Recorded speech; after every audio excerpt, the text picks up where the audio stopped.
आज जब पूरी दुनिया की नज़र पीएम मोदी की इजराइल यात्रा पर टिकी है, ठीक उसी समय भारत के पड़ोसी देश नेपाल भी इतिहास रचने जाने की तैयारी में लगा है। नेपाल में पिछले साल हिंसक विरोध हुआ था, जिसमें केपी शर्मा ओली की सरकार गिर गई थी। बांग्लादेश की तरह वहां भी चुनाव हो रहे हैं।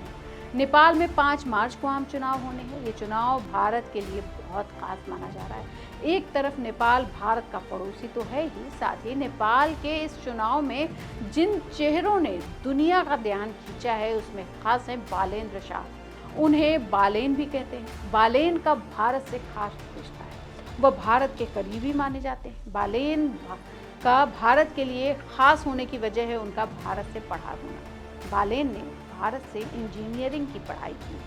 वो एक रैपर हैं और रैपर से नेता बने बालेन शाह को अगले पीएम के तौर पर देखा जा रहा है। कई पोल ये मानते हैं कि वह इस समय पीएम पद के सबसे बड़े उम्मीदवार और लोकप्रिय नेता हैं। समाचार एजेंसी रॉयटर्स ने बालेन शाह से बीते 30 साल में नेपाल की राजनीति में बहुत तेजी से पहचान बनाई है, ये बताया है। साल 2022 में राजधानी काठमांडू के मेयर बनकर राजनीति में धमाकेदार एंट्री की थी इन्होंने, शाह ने। और 5 मार्च को होने वाले चुनाव के बाद नेपाल के अगले प्रधानमंत्री बनने की रेस में सबसे आगे इनको माना जा रहा है। नेपाल चुनाव पर बहुत भरोसेमंद ओपिनियन तो नहीं आए हैं अभी तक, लेकिन 4 पॉलिटिकल एनालिस्ट और लोकल मीडिया बालेन को पारंपरिक पॉलिटिकल एलीट को किनारे करते हुए प्रधानमंत्री पद के सबसे आगे बताए जा रहे हैं।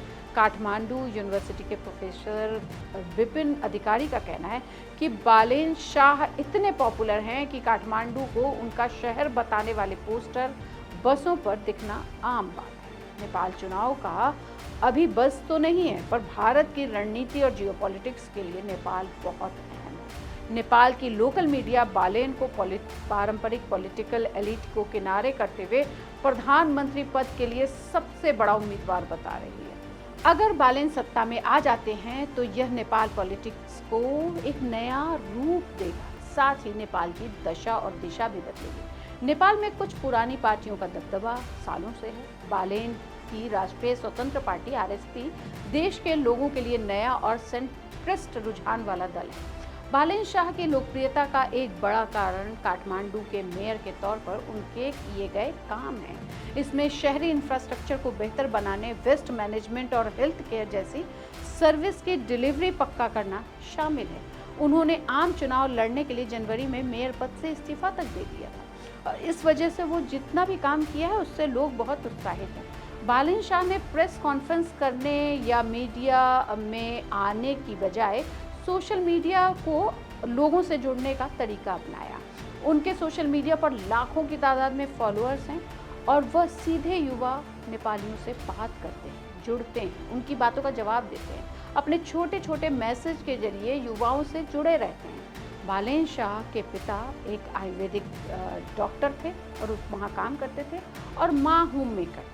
नेपाल में सिविल इंजीनियरिंग में अंडर ग्रेजुएट डिग्री लेने के बाद दक्षिण भारत में स्ट्रक्चरल इंजीनियरिंग में मास्टर डिग्री पढ़ाई की। हालांकि शाह को पहचान उनके रैप म्यूजिक से मिली और वह अपने देश में रैप स्टार के तौर पर खूब उभरे और खूब पसंद किए गए। बालेन शाह पिछले साल दिसंबर में आरएसपी में शामिल हुए, जिसका नेतृत्व पूर्व टीवी होस्ट से नेता बने रवि लामिछाने कर रहे हैं। पार्टी ने उनको प्रधानमंत्री पद के उम्मीदवार के तौर पर ही पेश कर दिया है।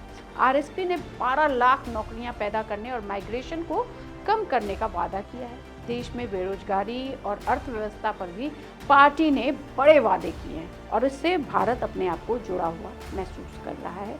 और भारत के लिए नेपाल जैसा कि अहम है, मैंने आपको पहले भी बताया। और ऐसी ही और खबरों के लिए देखते रहिए इंडिया.com।